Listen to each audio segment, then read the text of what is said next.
Voilà, merci. J'ai un petit peu modifié le titre, mais voilà le vrai titre. Alors, d'abord, je tiens à remercier les organisateurs et spécialement Pierre Tambourin de m'avoir invité. Je suis extrêmement honoré de parler juste après le docteur Eric Green.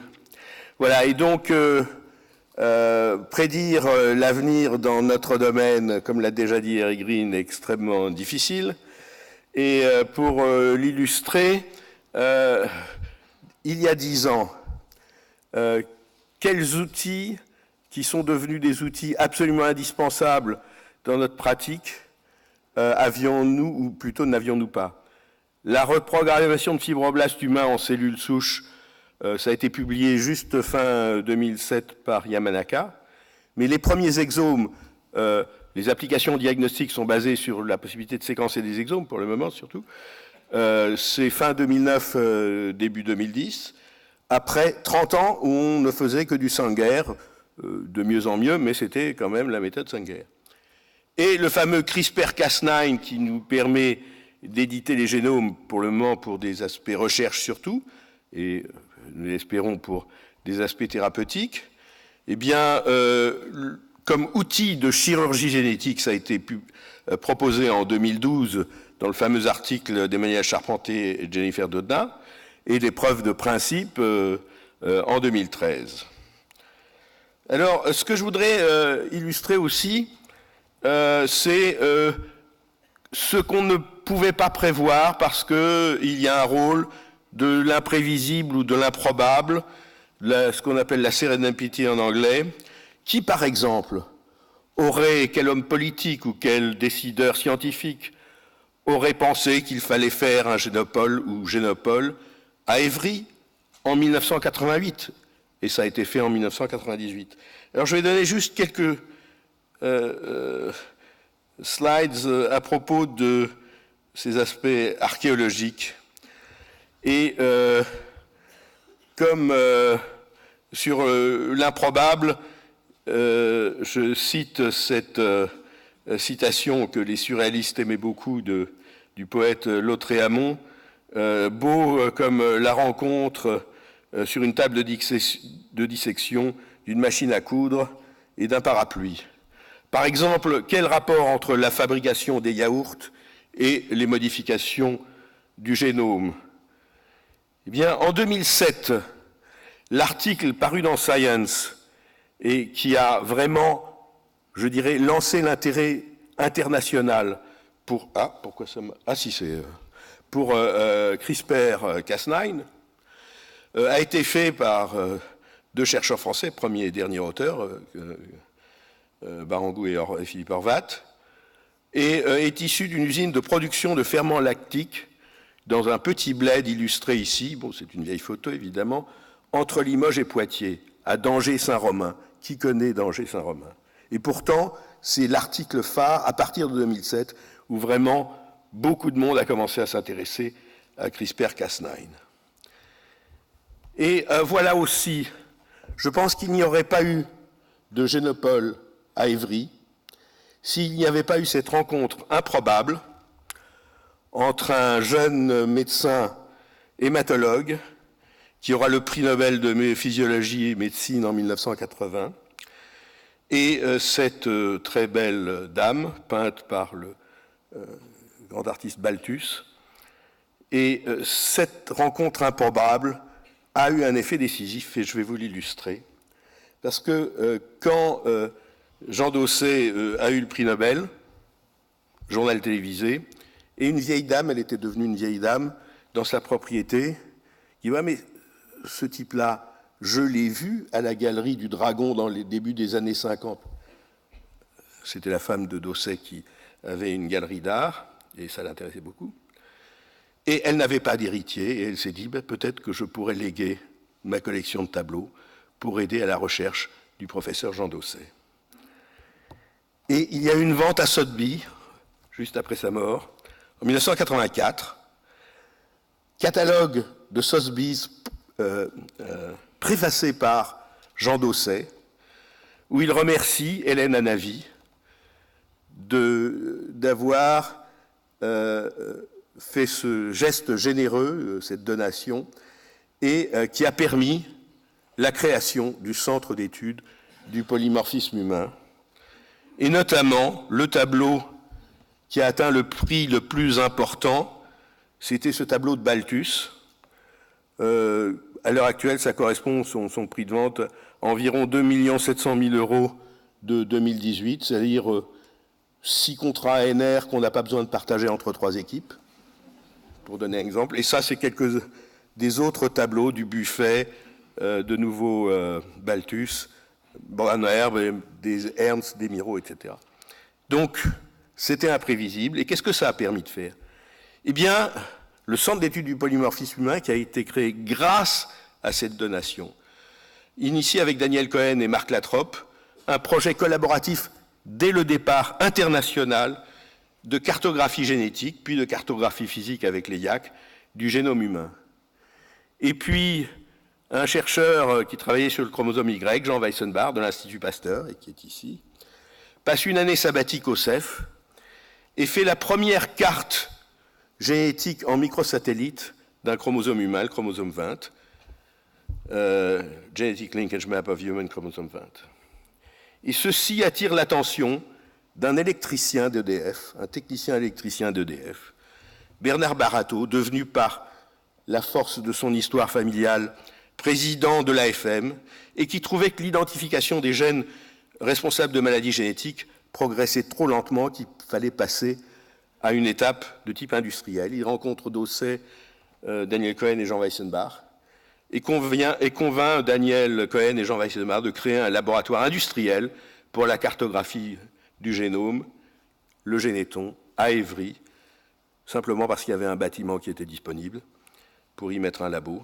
Le succès était époustouflant et la France en première ligne du projet de cartographie du génome qui deviendra le Human Genome Project.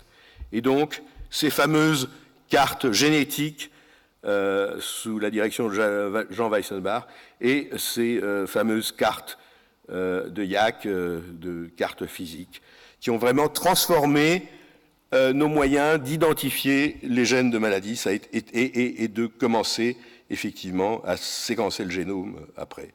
Et on a effectivement là Jean Weissenbach et Daniel Cohen et Jean Dosset sur la photo du bas et Bernard Barateau sur la photo du milieu. Alors maintenant, on se dit quand on trouve un gène, alors j'ai surtout parlé de maladies génétiques, quand on trouve un gène, on dit ah, si on connaît la fonction, ça va donner des idées pour la thérapeutique. Alors oui, ça peut donner des idées, et dans certains cas trop rares, mais il en existe, ça marche assez vite. Et je donne un exemple très ancien. La première maladie génétique responsable de déficience intellectuelle connue, et où on a identifié la cause enzymatique, le déficit enzymatique, phénylalanine hydroxylase, dans les années 50.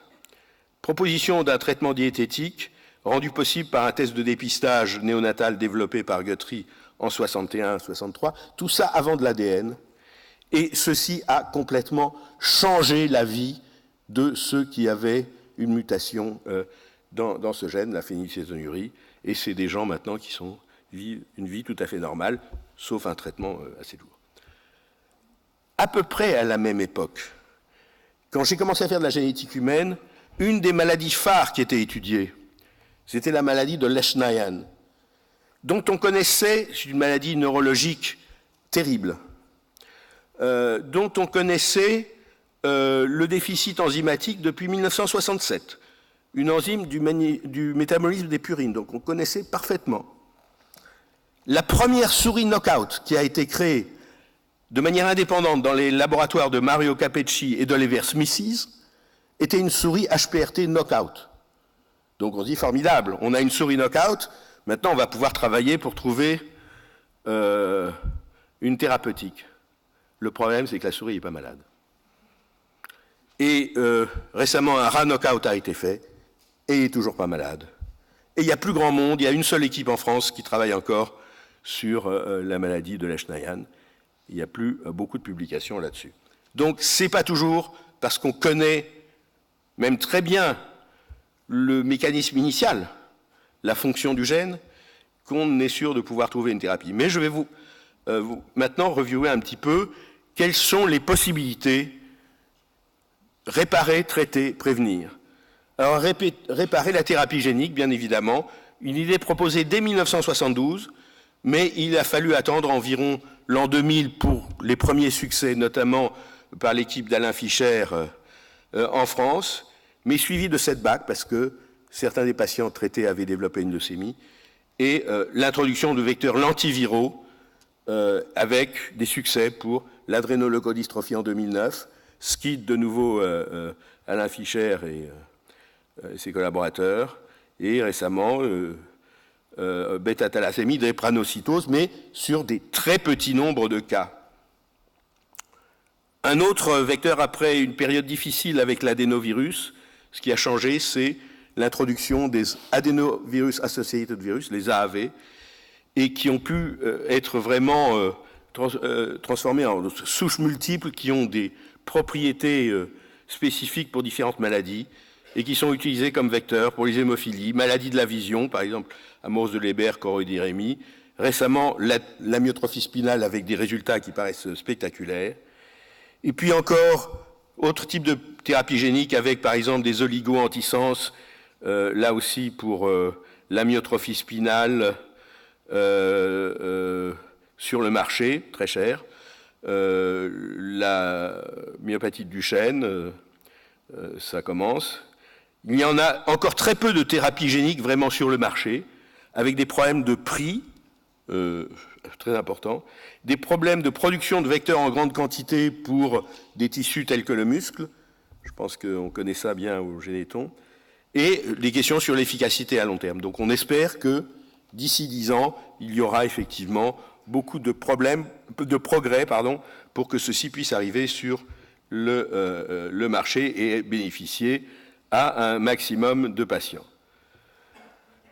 Et ceci amène à dire aussi que une longue période d'insuccès en thérapie génique avait conduit certains à critiquer, même influents, le soutien à ces approches, mais depuis 10 ans, beaucoup de signaux très encourageants.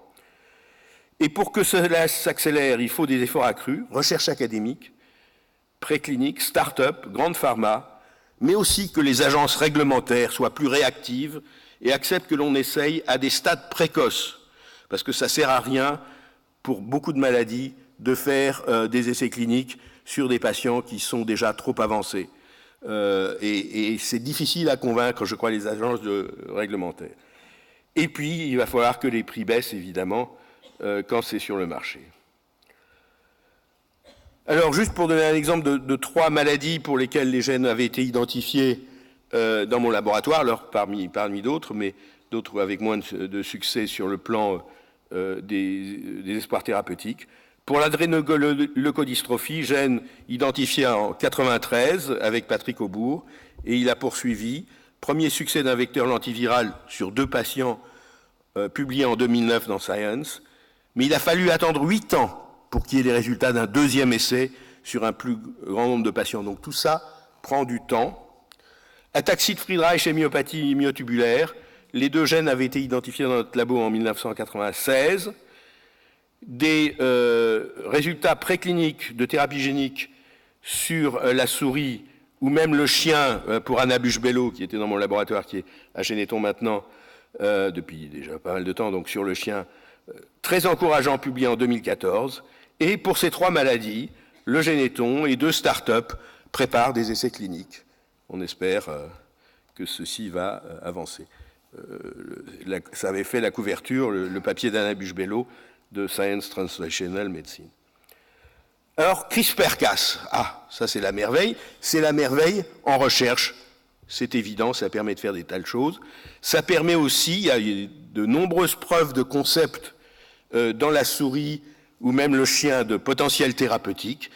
Il reste encore beaucoup à faire pour que ceci passe à l'homme. Mais donc des exemples pour la tyrosinémie, donc en faisant exprimer dans le foie, et avec un avantage, dans ce cas la tyrosinémie, un avantage sélectif aux hépatocytes modifiés. Chez le chien pour la myopathie de Duchenne, et par exemple pour l'hypercholestérolémie, de nouveau en ciblant les hépatocytes, pour PCSK9, je reparlerai de PCSK9. Alors, traiter, c'est aussi des molécules, et ça peut être des nouvelles molécules. Par exemple, pour la mucoviscidose, il a fallu attendre 22 ans pour qu'il y ait des nouvelles molécules, et d'ailleurs là aussi, la souris knockout n'a pas servi, c'est vraiment des modèles cellulaires, qui ont permis d'avoir l'ivacaftor, qui est un médicament efficace, mais seulement pour 2 ou 3% des patients, ceux qui ont la bonne mutation qui répond. Et puis ivacaftor plus lumacaftor pour la majorité des autres patients, mais malheureusement seulement avec une efficacité mineure et en plus des molécules très chères, 150 000 € par an, je crois, le traitement. Une idée qui avait l'air magnifique pour beaucoup de maladies génétiques, c'était de pouvoir passer outre des codons stop. Et donc c'est l'Atalurène qui a maintenant l'autorisation sur le marché avec une efficacité malheureusement modeste pour la myopathie de Duchenne, pas d'activité démontrée pour la mucoviscidose. Est-ce qu'on aura en 2028 d'autres molécules efficaces pour ce type de mutation qui est fréquente dans la plupart des maladies génétiques? Ça serait vraiment un grand progrès. Est-ce qu'on l'aura ou pas? Difficile. Et puis, il y a des nouvelles applications à des molécules connues, le repositionnement, repurposed. Et là, il y a juste 3 exemples. Par exemple, la rapamycine pour une rare maladie d'enfants auto-immune lymphoproliferative syndrome, qui marche très bien. C'est des petits N d'essais cliniques, mais avec des résultats extraordinaires. Récemment, 2017, un anticorps monoclonal utilisé pour d'autres maladies qui montre un effet absolument spectaculaire sur 3 patients pour une maladie très grave de l'intestin. Et puis ce dernier exemple que j'ai pris, parce que récemment, dans le laboratoire de diagnostic génétique que j'ai dirigé, qui est dirigé maintenant par Jamel Cheli, son intérêt pour l'épilepsie l'a amené à faire des diagnostics sur beaucoup d'enfants avec épilepsie. Et là, il y avait un enfant d'environ 11 ans dont les épilepsies nocturnes conduisaient en fait à l'empêcher d'aller à l'école, à des troubles d'apprentissage énormes. La mutation est trouvée dans une sous-unité du récepteur nicotinique, d'un récepteur nicotinique à l'acétylcholine. Et là, il y avait quelques publications sur un petit nombre de cas qui suggéraient que la nicotine pouvait avoir un effet bénéficiaire. Eh bien, des patchs de nicotine chez cet enfant a transformé sa vie. Il retourne à l'école, il est capable d'apprendre, etc. C'est absolument un patch de nicotine. Alors, identifier de nouvelles cibles thérapeutiques.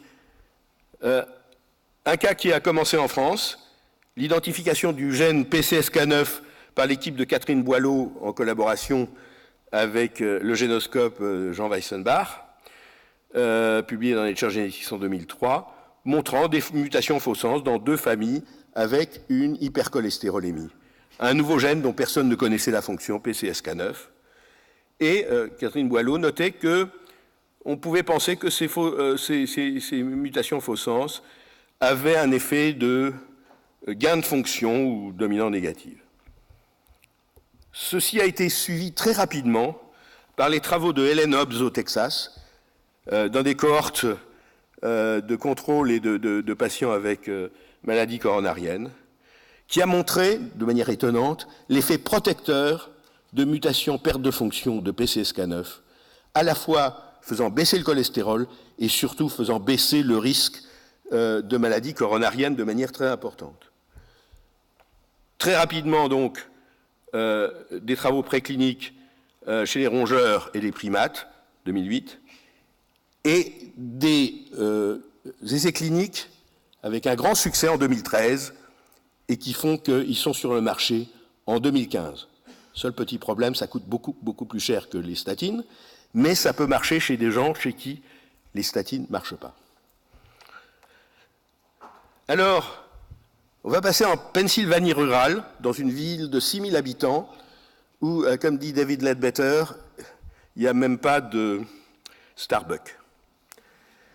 Et dans cette ville de 6000 habitants, il y a un système de médecine privée qui s'appelle Geisinger pour toute la région rurale, 3 millions d'habitants, avec des hôpitaux, 1600 médecins. Ça fait 20 ans qu'ils ont un dossier médical, électronique, médecine de ville, médecine hospitalière. Et avec ça, ils ont commencé à faire une biobanque avec des volontaires de leur système pour avoir ces données de Electronic Health Record et liées à des prélèvements. Et ils ont fait une collaboration avec Regeneron à partir de 2014. Et avec cette collaboration, Regeneron est intéressé pour trouver de nouvelles cibles thérapeutiques. Un exemple, 2016-2017, 2 articles dans le New England Journal of Medicine montrant que des personnes dans la population générale qui ont des mutations perte de fonction dans les gènes ANGPTL4, angiopoïétine-like 4 ou ANGPTL3 ont des triglycérides diminués, pour le 3 aussi des cholestérol diminué, LDL cholestérol, et ont moins de maladies coronariennes. Et Regeneron montre que leur anticorps monoclonal a de tels effets aussi. Et donc, ceci laisse envisager de nouvelles thérapeutiques contre la triglycéridémie et hypercholestérolémie. Et pour vous montrer un exemple, en utilisant, à Philadelphie, en utilisant non pas CRISPR-Cas9 originel, mais du base editing, la version édition de base qui permet de ne pas faire une cassure double brin sur l'ADN et donc de limiter les off-target, bien, il a été montré qu'on pouvait corriger, ou plutôt, on pouvait inactiver ANGTPL3 dans la souris de manière très efficace et avoir baisse du cholestérol et des triglycérides. Alors, il me reste combien de temps ? 10 minutes. Alors, prévenir. Alors, première chose dont je voulais parler, c'est pour des maladies de l'adulte, qui sont des maladies génétiques, donc relativement rares, mais qui, en fait, font partie de formes génétiques de maladies communes. Et je vais donc parler de ce que l'American College of Medical Genetics, d'abord, a appelé les gènes et mutations actionnables, c'est-à-dire des gènes on trouve la mutation de manière présymptomatique, par exemple chez un jeune adulte, on peut lui proposer une prise en charge, un mode de vie éventuellement, ou une prise en charge médicale qui va diminuer beaucoup la morbidité de ces maladies. Et c'est le cas, par exemple, de cancers familiaux tels que BRCA1, BRCA2 ou syndrome de Lynch, et aussi de l'hypercholestérolémie familiale, et aussi de troubles du rythme et de cardiomyopathie génétique. Alors, pour le moment, en fait, on propose de détecter ça chez des personnes pour lesquelles on a fait un exome diagnostic pour une raison autre, et ça fait partie de ces données incidentes. En faisant un exome, on trouve, tiens, il a une mutation BRCA1, est-ce que ça peut, il ou elle, est-ce que ça peut être intéressant pour lui ?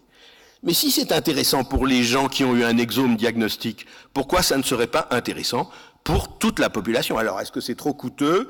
Est-ce que le rapport coût-efficacité est bon ou pas ?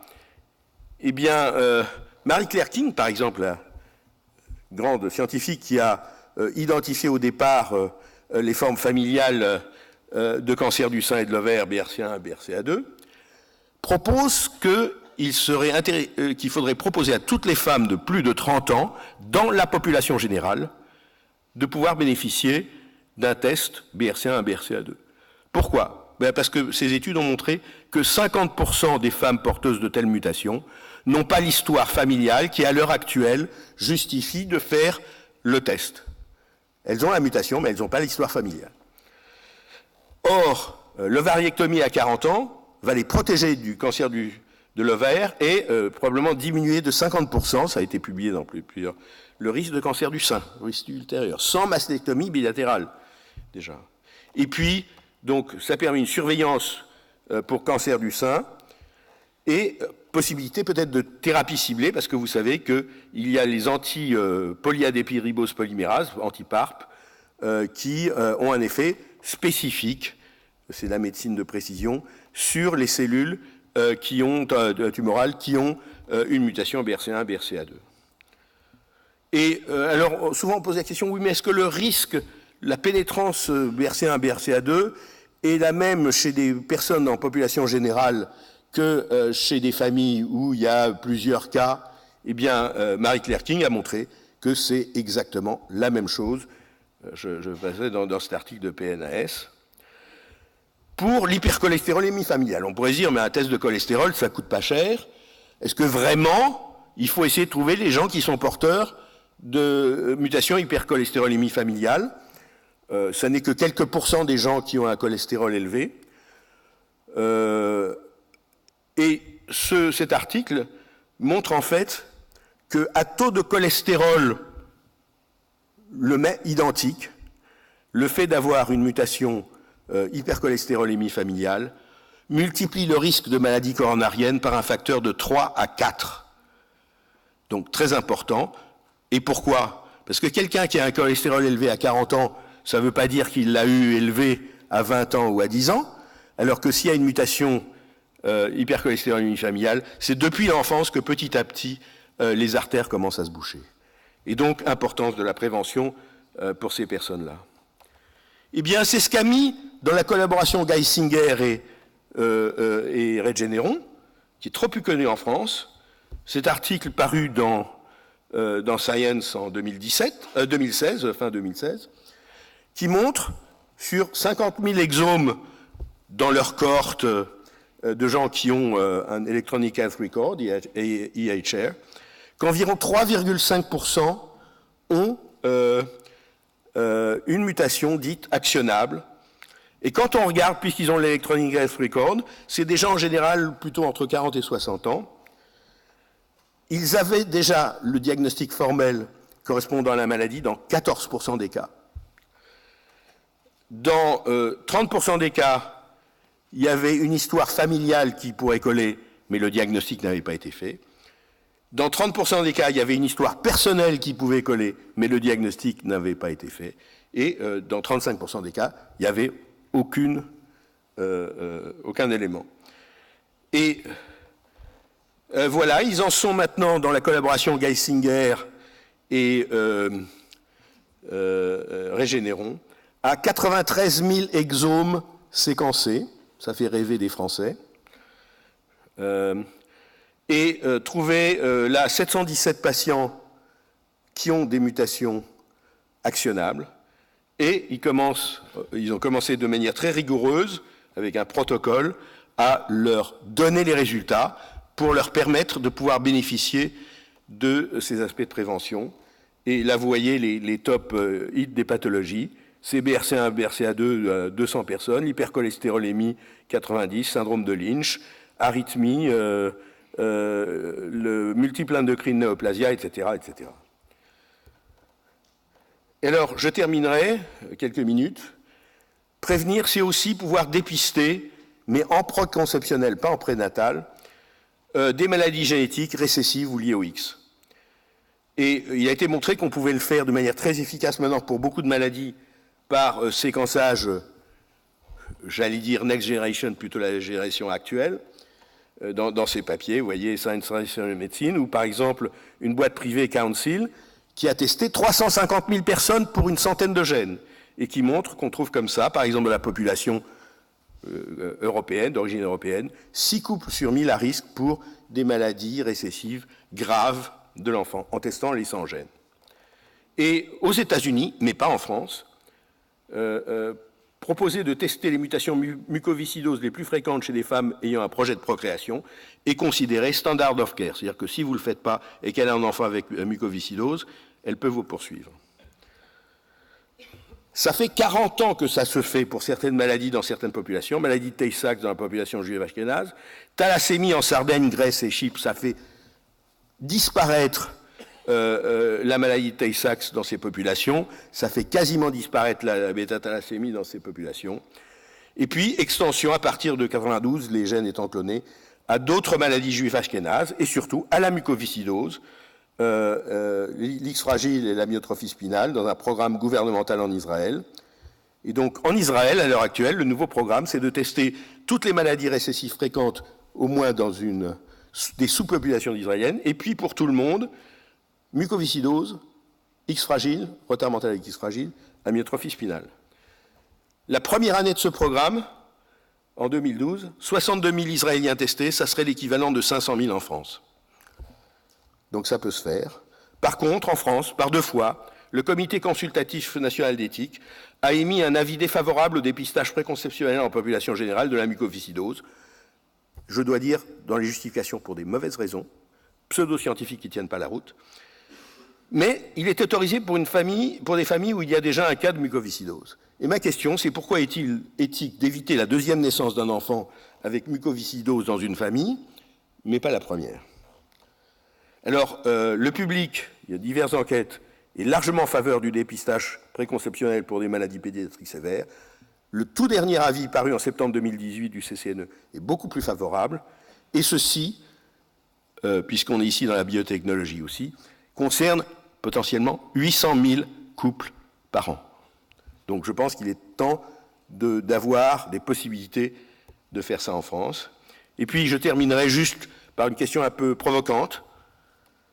Est-ce que les contraintes imposées par les lois de bioéthique ou par la CNIL tatillonne et lente, les administrations hospitalières, la loi sur la biologie médicale, je pourrais en dire quelques mots si on me pose la question après, qui est une catastrophe, ont-elles protégé contre des dangers surestimés ou imaginaires et empêché le développement d'activités à fort potentiel économique et biomédical, dépistage en population générale, tests direct to consumer ou electronic health record? Je vous remercie.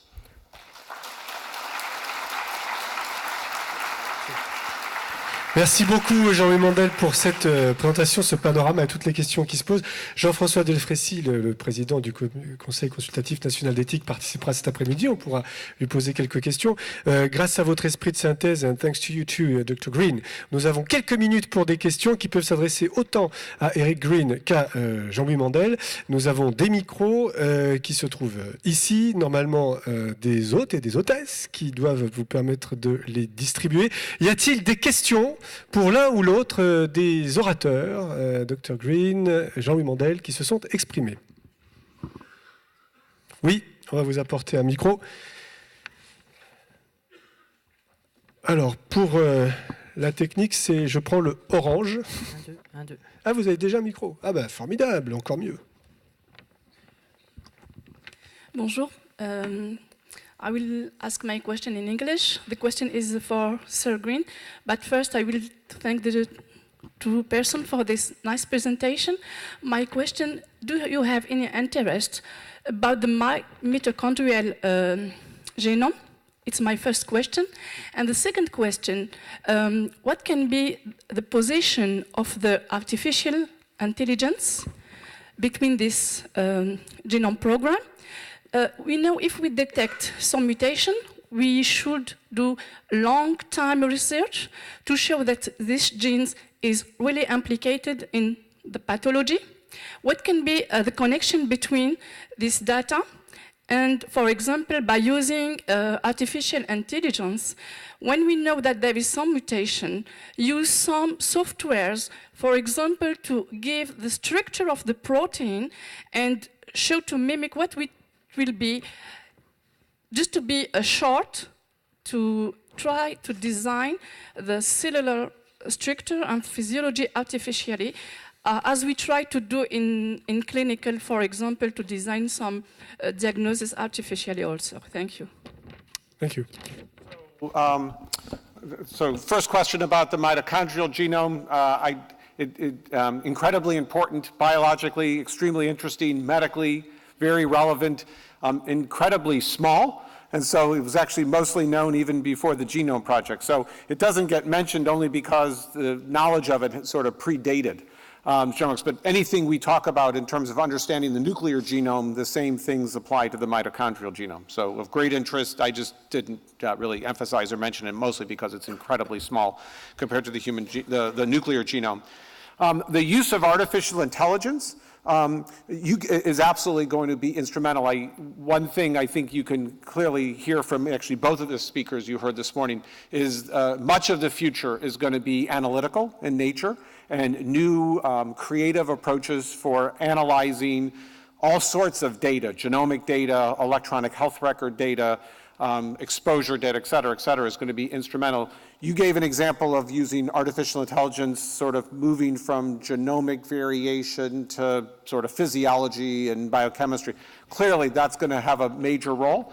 Similarly, I would point out sort of, and this is sort of the MyCode kind of story that we just heard from the previous speaker going on at Geisinger, and similarly going on in major initiatives like the UK Biobank, the All of Us program, trying to deal with multidimensional data coming from electronic health records, genomic data, exposure.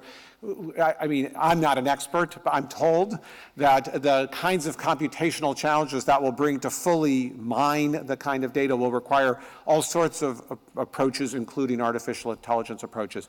So the real message is it'd be great if we could attract the great scholars and the great minds in artificial intelligence to come work on biomedical research problems, because there's a lot of fertile things that need their attention.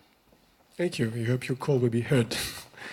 Autre question? Oui, alors on vous apporte un micro. Yes, this is also a question that I'm addressing to both of the speakers related to the societal impacts of genomics and genetics. I think a lot of people might actually encounter genomics in the form of recreational genomics with those ancestry kits that you can find on the internet where you can find your roots. I would like to know what both of you think of these, you know, and in terms of the reliability, in terms of you know, the information that's, and also in their impact towards the large public to understand genetics and to accept perhaps genomic medicine. So what about MyHeritage and others? Okay, I will maybe, because in France, if you ask a direct-to-consumer test, you may have a fine of 3,750 euros, which means that it was felt that it was very dangerous. Now, there are millions of people in the US who got it, and I don't think there have been suicides along the way because they learned things. And some women learned by 23andMe that they have a BRCA1 or BRCA2 mutation. There was paper showing that actually they used this to go to their doctor and then take initial decisions to try to prevent. So I think not everything is very interesting. I learned from 23andMe that I was a carrier of the CF mutation Delta 508, which was maybe not useful for me, but was transmitted to my daughter and could have been if she was a carrier too, and her husband too.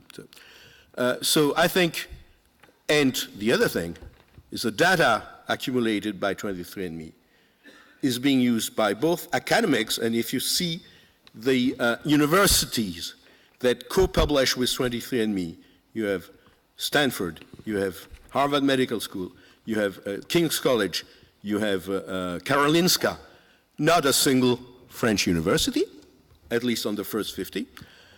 So I think these are useful data and are being used now. So I think it doesn't say that it's extremely important for health. Some of the things are not so important. There are caveats, etc., but at least it's not dangerous. So why make it something that is more dangerous than a bottle of vodka that is bought by an 18-year-old, and some of them died in France recently because they drowned or they fell out of their balcony. Thank you, Jean-Louis Mandel. Do you want to add something? Well, the only thing I would add to that is if you want to be entertained, do a Google search under genetic or genomic testing, and you will, what comes up is just a full range of things, everything from 23andMe to Ancestry.com. But also included in there are places that I don't think are pretty valid, where, telling you how to find your perfect partner, how to find your perfect cosmetic, how to find what sports your children should be participating in and not participating. So there's good out there, and there's not so good, and then there's probably really bad. And I People think, need education. Absolutely. And in fact, I will tell you that in the United States, the major efforts are going to be unfolding in genomic literacy, as we're calling it, because there's so much opportunity for people to just get embroiled in things they shouldn't out of ignorance, and if the more they could understand some of the fundamentals, it would really help them. But Ancestry stuff is actually pretty good. The health stuff is very mixed, and some of the other things are just totally wacko. But it's like newspapers. You have good newspapers, like the New York Times. That's you right. have terrible newspapers. I agree with you. Thank you very much. Merci beaucoup. Vous pouvez les applaudir.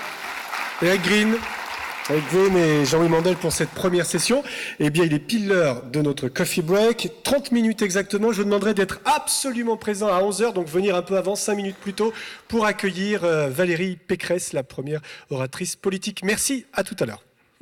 Et surtout, rendez-vous au rez-de-chaussée, dans l'espace des exposants.